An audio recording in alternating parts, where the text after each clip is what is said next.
귀한 찬양 감사합니다. 오늘 본문 사도행전은 초대교회 이야기 중 하나입니다. 오늘 읽은 본문의 전장, 바로 그 앞장에서 보면 모든 교회, 2000년 역사 가운데 모든 교회가 이상적인 공동체다라고 생각하는 모습들을 우리들에게 사도행전을 통해서 보여주고 있습니다. 이상적인 교회 모습, 가장 아름다운 교회 모습, 이 모습이 여러분 어떤 모양새겠습니까? 사도행전 4장 32절, 33절 말씀 보면 이런 말씀이 있어요. 믿는 무리가 한 마음과 한 뜻이 되어 모든 물건을 서로 통용하고 자기 재물을 조금이라도 자기 것이라 하는 이가 하나도 없더라. 사도들이 큰 권능으로 주 예수의 부활을 증언하니 무리가 큰 은혜를 받아라는 말씀이 있어요. 주님께 받은 말씀, 그 은혜, 그게 최고의 가치예요. 주님께서 주신 명령, 그걸 위해서 우리가 다 모든 것들을 집중해야 되는 겁니다. 그러니까 내 거, 내 소유, 내 삶, 이런 것들이 두 번째가 되어버렸어요. 그래서 그 사명들을 감당하기 위해서 모든 것들을 한 마음 한 뜻으로 다 모아내는 거예요. 그것이 마음이든 재물이든. 그렇게 초대교회는 시작되어졌다라고 하는 거예요. 이게 가장 아름답다. 사도행전에 나오는 이 초대교회의 모습은 가장 이상적인 모습이다. 지금까지 모든 교회들은 그 교회를 담기 위해서 애쓰고 노력하고 있는 것입니다. 예수님의 제자들이 예수님의 승천을 목도하고 다락방에 모여서 기도했죠. 그러다가 집단적으로 성령 체험을 받게 되고 이후 그들은 그 삶에 심기어졌던 그 신앙의 싹이라고 하는 것을 성령의 능력으로 싹 틔우기 시작합니다. 행함으로 실천하고 그렇게 신앙을 보여주었던 것입니다. 그리고 제자들은 이제 새로운 기준으로 세상을 보게 되었어요. 세상의 가치, 세상의 기준, 세상의 권력들을 통해서 세상을 보는 것이 아니라 새로운 가치, 주 예수 그리스도의 말씀, 하나님 나라, 그것을 통해서 세상을 바라보게 되었던 것입니다. 제자들은 이제 더 이상 세상의 것이 아닌 하나님의 눈으로 세상을 바라보고 그런 삶을 살아가기 시작했다라는 것입니다. 이제 그들의 눈에는 하나님 아래 모든 사람들이 다 똑같다는 걸 알았어요. 당시에는 주인이 있고 종이 있는 세상입니다. 그럼에도 불구하고 하나님 아래 모든 인간이 다 같은 생명이다, 평등해 보였고 자신의 모든 소유가 이것은 내 것이다 라고 생각하지 못했던 것이 이웃을 위한 하나님의 제물로 보여졌고, 즉 다른 이들이 더 이상 남이 아니라 모든 나와 같이 있는, 손을 잡고 있는, 내 바운더리 안에 있는 그런 사람이 다 가족으로 보이기 시작했다는 것입니다. 그래서 어떻게 합니까? 내 소유를 다 내어놓기 시작했어요. 교회를 통해서 하나님의 역사가 이루어진다고 생각했기 때문에 다 내어놓고 그것들 하나님의 뜻을 이루기 위해서 뭐든지 하겠다 결단하는 모습이었어요. 당시 세상 사람들은 이러한 공동체를 본 적이 없습니다. 그래서 놀라워했어요. 사람들은 욕하기도 하고 의심을 품기도 했어요. 그러나 대다수의 사람들은 자기 자신의 재물을 내어놓는 것, 그리고 그것을 이웃들을 위해 쓰는 것, 그것들을 보면서 아, 이 사람들은 진짜다 라고 생각했고, 그래서 사도행전에도 보면 칭송을 받았다 라고 기록하고 있습니다. 그렇게 교회가 인정을 받으니까 교회가 하는 얘기들이 권위가 생겼어요. 말씀을 선포하면 믿는 사람들이 한 번에 몇천 명씩 나타나게 되었다는 것입니다. 이렇게 하는데 어찌 교회가 부흥이 안 되겠습니까? 이렇게 다 내어놓고 다 주님 것입니다 하고 헌신하고 봉사하는데 어찌 복음이 전해지지 않을 수 있을까 하는 생각이 들게 되는 것이죠. 그런데 여러분, 이 초대교회, 내 것이 다 주님 것입니다, 교회의 것입니다 했던 그 시절 얼마나 갔을까요? 얼마나 계속 지속되었겠습니까? 안타깝지만 지속되지 않았어요.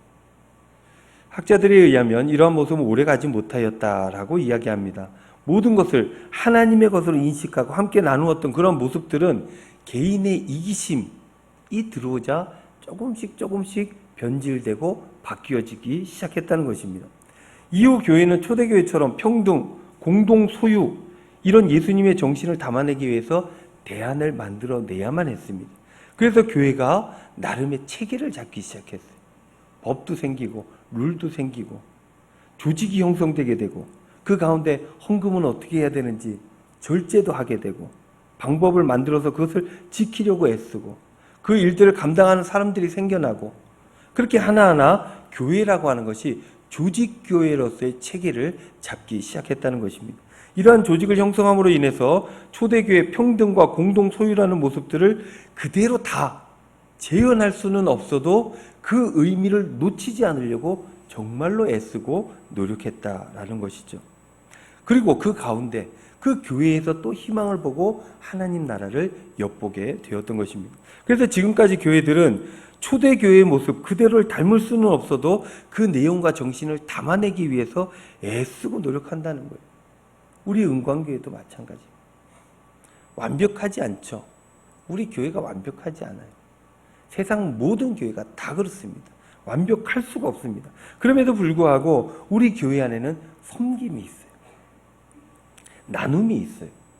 화해도 있습니다. 일치의 삶이 있어요. 사회에는 살아남기 위해서 경쟁하고 치열함이 있지만 그래도 교회는 내 것을 내어놓는 사람들, 섬기는 사람들, 그것이 돈이든 노력이든 무엇이든 내어놓는 사람들이 있다는 것입니다. 자기만 살겠다는 것이 아니라 다른 이들을 생각하는 공동체로 유지가 되고 있는 것입니다. 우리 교회 보십시오. 나눔이 있어요. 여러분들 헌금하잖아요. 헌금. 교회를 위해서, 주님의 몸된 교회를 위해서 쓰여지기 위해 헌금을 합니다. 이 헌금을 통해서 물질을 나누게 되는 거예요. 그리고 이 헌금들을 통해서 주님의 몸된 교회를 세울 뿐만 아니라 복음을 전하기 위해서 할 수 있는 한 최선을 다하는 것입니다. 다음 주가 맥주 감사 주일이에요. 한 해를 다 마감하고 이제 그 유대 절기에 보면 초실절이라고 보리를 심고 거두는 때가 5월, 6월 달이에요. 그러면은 6월 달에 다 하고 그것을 추수하여서 하나님 앞에 드리는 그런 절기가 있습니다. 그 절기에 맞춘 거예요. 그런데 현대에서는 이 맥주 감사절, 우리나라에서는 상반기를 결산하는 거예요. 그리고 하반기를 또 새로운 마음으로 시작하는 결단이 있는 절기가 바로 맥주 감사주일인데 이 절기에 사람들은 그때 당시에도 그랬고 지금도 예물을 헌금을 드립니다. 근데 여기에 보면 맥주 감사주일 헌금은 지역사회 어르신 어린이를 위해 사용됩니다. 그렇게 적혀져 있어요. 다음 주에 이제 사회 선교부장 되시는 송창동 장로님께서 광고해 주실 텐데요. 요번에 이제 우리 사회 선교부에서 이 지역 경로당 어르신들 찾아뵙고 초대를 했어요. 그래서 바울회 그리고 에스더회, 봉사회 등등 여러 부서들이 합심하여서 이 지역 어르신들을 섬기는 그런 행사를 하게 됩니다. 맥주 감사 주일 헌금 나오는 그것으로 전액 다 그렇게 사용할 계획이에요. 아이들 이 동네 장기동 있잖아요. 장기 초등학교 있잖아요. 장동 초등학교도 있어요. 거기에 또 장학금을 기탁할 예정이에요. 그래서 우리가 모든 주님의 이름으로 하고 있습니다. 하고 싶습니다. 앞으로 더 할 것입니다. 하는 메시지를 지역 주민들에게 전달하려고 하는 것입니다. 이렇게 나의 것이라고 생각하는 세상 사람들의 삶의 자리에서 이건 주님의 것입니다. 라고 고백하며 우리가 헌금을 드리는 거예요. 나눔을 갖게 되는 것입니다. 그리고 헌신하고 봉사하게 되는 거예요. 또 교회는 화해가 있죠. 부족해서 다투는 일이 있습니다. 우리 안에도 왜 없겠습니까? 있어요. 모든 사람이 다 그렇습니다. 가족들이라 할지라도 다투는 일이 벌어져요. 왜냐? 우리는 연약하니까. 그럼에도 불구하고 주님 안에서 주님 뜻대로 우리가 화해해야지. 그 에너지를 주님으로부터 받아서 어떻게든 누르는 힘이 우리에게 있어요. 그리고 맞추는 힘이 있어요. 그리고 용서하는 힘이 있게 되는 것입니다. 우리 교회가 특별한 의미가 있는 게 둘이잖아요. 둘인데 하나가 되어져 가고 있잖아요. 주님의 역사를 우리가 몸소 체험하고 있잖아요. 그러니 얼마나 아름답습니까? 일치의 삶을 추구하는 이 초대교회의 모습을 우리가 지금도 따라하고 있는 것입니다. 그런데 오늘 본문 말씀 전장, 이 공동 소유를 설명하면서 이상적인 한 신앙인을 우리에게 보여주고 있어요. 이런 사람이 있었다. 이 초대교회 대표적인 한 인물, 이 사람의 행동이 초대교회를 설명하고 있다라고 이야기하는 한 사람이 있습니다. 그 사람이 누구입니까?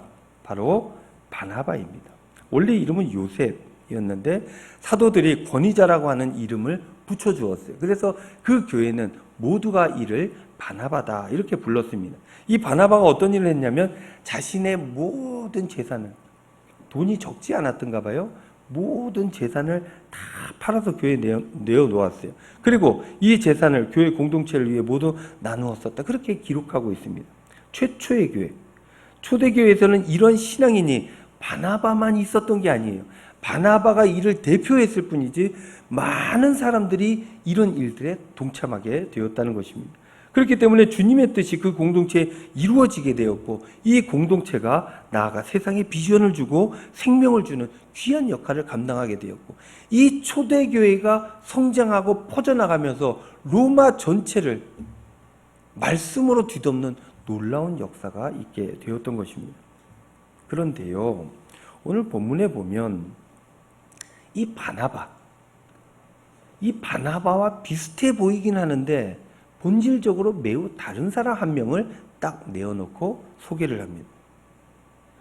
5장 말씀, 오늘 본문 말씀이죠. 5장으로 넘어가면서 초대 공동체에 완전히 적응하지 못한 한 부부를 이야기하게 되는데, 그 사람들의 이름이 바로 아나니아와 삽비라입니다.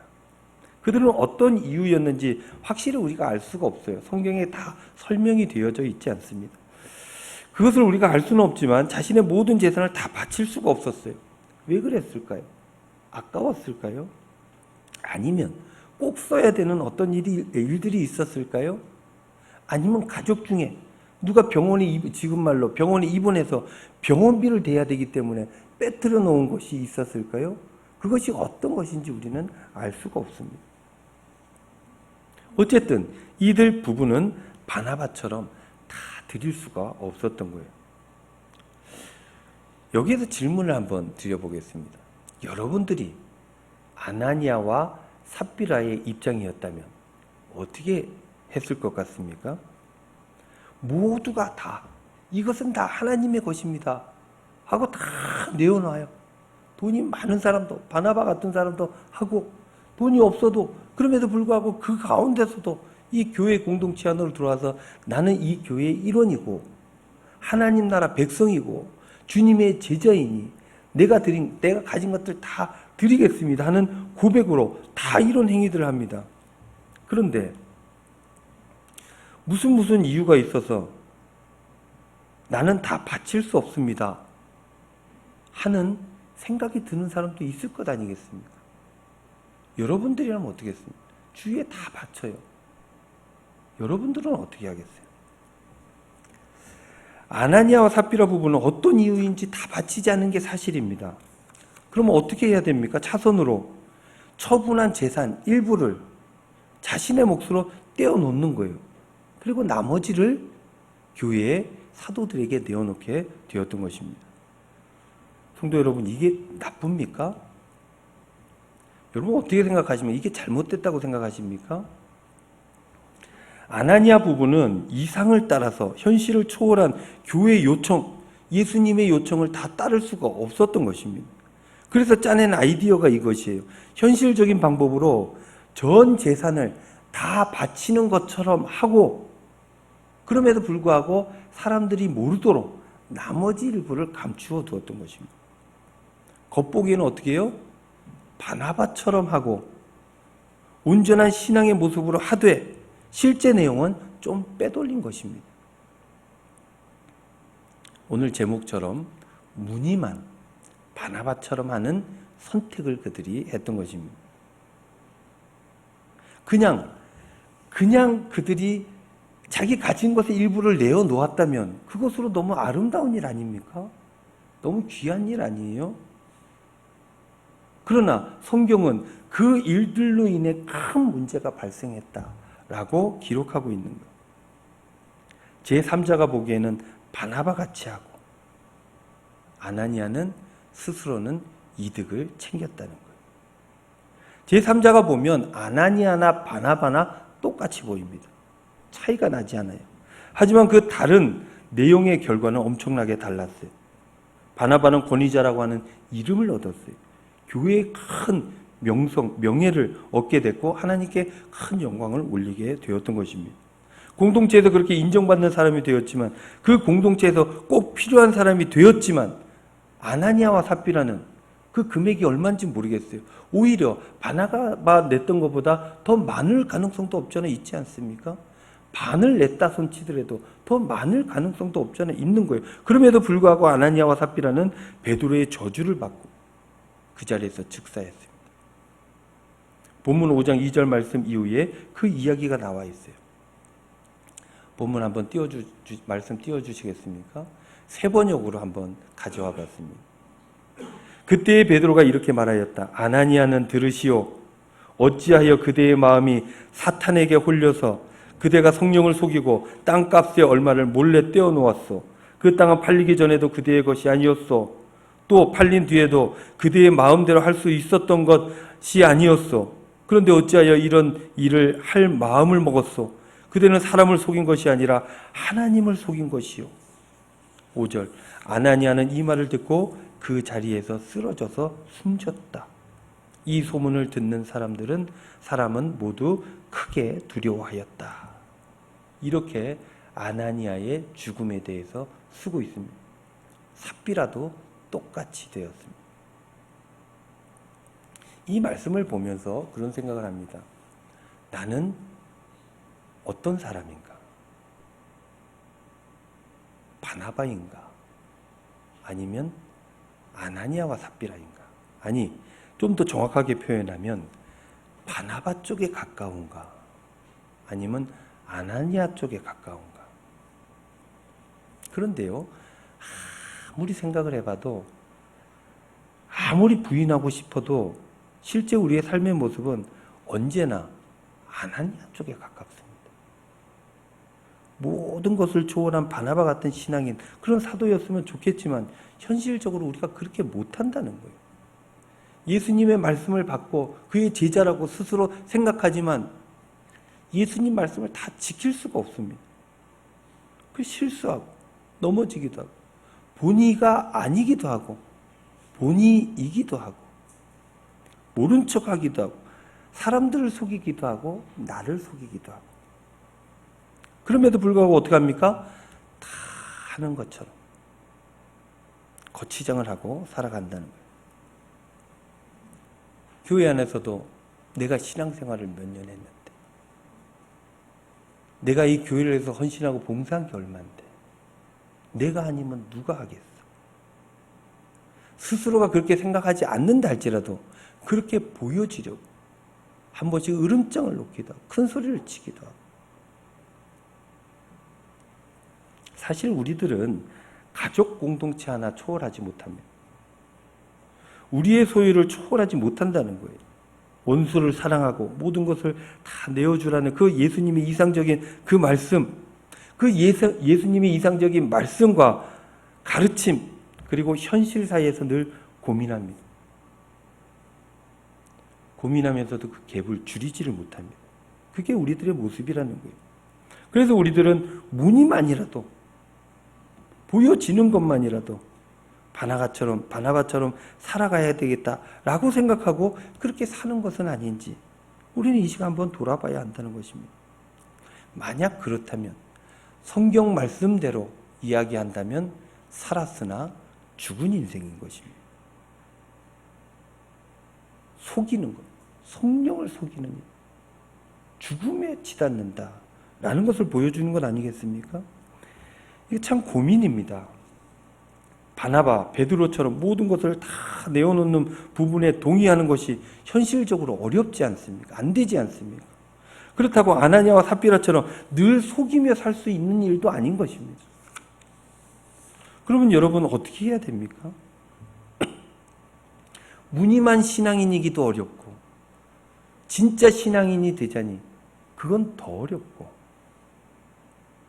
실제로 사도행전을 보면 그 이후에 대안이라고 하는 부분들을 보여주고 있지 않습니다. 하지만 이상과 현실 속에서 고민하던 아나니아 부부, 겉으로만 바나바를 따르려 하지 않고 오히려 그들이 솔직히 말했다면 어땠을까? 그런 생각을 하게 되는 것이죠. 우린 다 바칠 수가 없습니다. 창피합니다. 그래도 이게 우리들의 모습입니다. 우리는 부족합니다. 그래도 베드로 이것을 받아주시면 안 되겠습니까? 이렇게 내어놓았다면, 이렇게 얘기했다면 이것이 다른 한 가지의 대안이 되지는 않았을까? 말씀을 준비하면서 그런 생각을 해보게 되었습니다. 우리들은 가끔 착각하죠. 내가 가진 것이 다 내 거라고 생각합니다. 그리고 일부를 10분의 1, 11조를 드리잖아요. 그 10분의 1을 하나님께 드리면서 의수되는 적이 한두 번이 아닙니다. 내가 이 정도는 하고 있지 않느냐. 그러니 나머지 이 10개 다가 내 거라고 생각하기 때문에 한 가지 드리는 걸로 의수되는 거예요. 이만큼 내가 교회를 위해서 헌신하고 투자했으니, 내가 이만큼 노력했으니 나는 바나바 같은 사람이 아니냐. 그리고 바나바처럼 사람들에게 보이려고 노력을 하죠. 이 정도 했으니까. 이 정도면 된 거 아니야? 누가 나보다 더 했어? 이런 마음을 품고 살아가는 사람들은 아나니아입니다. 바나바가 될 수가 없는 거예요. 바나바였다면 그렇게 하지 않았을 거예요. 다 내어놓고도 다 주님 것입니다. 라고 얘기했을 거예요. 하나님, 이것이 다가 아닙니다. 다 드리지 못해서 너무너무 죄송합니다. 용서하시옵소서. 하지만 제가 더 노력하겠습니다. 내 모습 이대로 주님 사랑하시는 것 아닙니까? 그러니 긍휼을 베풀어 주십시오. 예수님의 온전한 믿음의 분량까지 자라나도록 저를 도와주십시오. 더욱더 노력하겠습니다. 라고 죄인임을 인정하고 부족함을 인정하고 그렇게 하나님 앞에 나아간다면, 그랬다면 우리는 아나니아를 벗어나는 하나의 방법으로서 그것들로 하나님 앞에 나아갈 수 있었지 않았을까 하는 생각들을 하게 되는 것입니다. 신앙생활을 하다 보면 늘 이게 문제입니다. 평등과 공동소유라는 이상, 그것과 자본주의 사회라고 하는 이 현실의 갈등, 그 갭을 줄이지 못하고 형식만 그럴싸하게 만들어 간다는 거예요. 형식으로만, 형제요 자매, 형식으로만 모두가 하나님의 것입니다. 그래서 예수님께서 그렇게 질타했던 바리새인들이 되어져 가는 것입니다. 선을 넘지 않기 위해서 노력하는 사람들이 있어요. 그것도 너무너무 대단한 일이죠. 싸우지 않기 위해서 내가 이걸 넘으면 다툴 것 같아. 이걸 넘으면 문제가 될 것 같아. 라고 생각하고 절제하는 사람들이 있어요. 그것도 훌륭하죠. 그러나 초대교회는 그 선이라고 하는 게 없었어요. 그냥 모두가 하나님의 백성이고 모두가 하나의 가족이었어요. 저 사람이 아프면 내가 어디까지 도와줘야 내가 인정받고 욕을 먹지 않을까가 아니라 저 사람이 아프고 힘들면 내가 아프고 힘든, 그게 초대교회의 모습이었다는 거예요. 그게 바나바의 삶이라는 것입니다. 그런데 그게 안 되니까 목을 조아리기는 싫고 있는 척 해야 돼. 잘하는 척 해야 돼. 이게 예수님께서 그렇게 뭐라 했던 이 율법학자들, 바리새인들의 모습들 아니겠습니까? 하지만 하나님 앞에서 부족한 모습이라도 정직함으로 나아간다면, 그렇게 주님의 도우심을 바란다면 우리는 실제 아나니아지만 바나바에 가까운 삶을 살아갈 수도 있게 되어진다라는 것입니다. 사랑하는 성도 여러분, 오늘 이후의 신앙의 삶에 있어서 여러분들이 이런 자세로 신앙생활 하려고 애쓰시기를 바랍니다. 그리하면 문제가 사라집니다. 교만하지도 않게 되고 잘난 척도 안 하게 되고 이웃을 정죄하는 일도 없어지는 것입니다. 나도 부족한데 내가 누구를 정죄합니까? 그러면 서로 이해할 수 있게 되고 행복으로 나아갈 수 있게 되는 것입니다. 나는 아나니아밖에 안 돼 라는 생각을 가지고 자신의 연약함을 인정하고 겸손하게 살아간다면 더 이상 정죄하지, 죄를 짓지 않게 되는 거예요. 더 이상 험담하지 않게 되는 것입니다. 자신의 부족함을 감추고 온전한 것처럼 가장하기 위해 더 이상 내 형제와 자매를 희생시키지 않게 되는 것입니다. 이웃 이야기를 나쁘게 하는 사람들이 있어요. 야, 누구 그렇대더라. 그지, 너도 알지. 그러고 나쁘게 하는 사람들이 있어요. 그런 사람들은 분명 자신의 잘못을 감추고자 하는 심리가 있다는 거예요. 칼 융이라고 하는 사람이 그 이야기를 했습니다. 그림자 이론이라는 게 있어요. 융의 그림자 이론에 따르면 누군가 괜스레 미운 것은 자신의 무의식에 억누른 열등감이 투사됐기 때문이라고 합니다. 프로이드 정신분석학에서는 모든 것을 우리 편과 나쁜 편으로 나누는 분리, 나쁜 편에 대한 투사, 우리 편에 대한 동일화 등이 정신의 미숙한 방어 기제라고 설명합니다. 이렇게 써놨어요.